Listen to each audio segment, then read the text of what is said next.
World cup 2024లో New Zealand పేలవ ప్రదర్శన కొనసాగుతోంది. ఈ మెగా టోర్నీలో భాగంగా ట్రినిడాడ్ వేదికగా ఆతిథ్య వెస్టిండీస్ తో జరిగిన మ్యాచ్ లో 13 పరుగుల తేడాతో కివీస్ ఓటమి పాలైంది.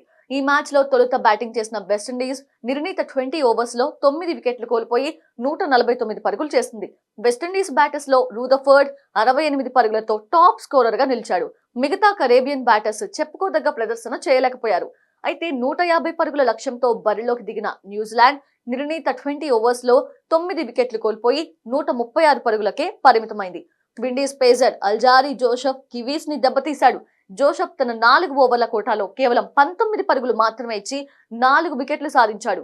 ఇక ఈ విజయంతో వెస్టిండీస్ గ్రూప్ సి నుంచి సూపర్ 8 కి అర్హత సాధించగా ఓటమి పాలైన కివీస్ తమ సూపర్ 8 అవకాశాలను మరింత సంక్లిష్టం చేసుకుంది. మరో విధంగా చెప్పాలంటే ఈ టోర్నీ నుంచి న్యూజిలాండ్ దాదాపుగా ఇంటి ముఖం పట్టినట్లే.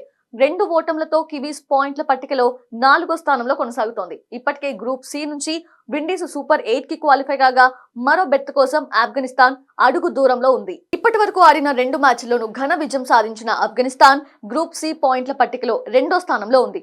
ఆఫ్ఘాన్ కి ఇంకా 2 మ్యాచ్లు మిగిలి ఉన్నాయి. ఒక్క మ్యాచ్ లో విజయం సాధించినా చాలు నేరుగా సూపర్ 8 కి ఆఫ్ఘనిస్తాన్ క్వాలిఫై అవుతుంది. ఒకవేళ తమ చివరి 2 మ్యాచ్లు గెలిచినా ప్రెజెంట్ -2.425 రన్ రేట్ తో ఉన్న కివీస్ ఆఫ్ఘాన్ రన్ రేట్ ని అధిగమించడం చాలా కష్టం.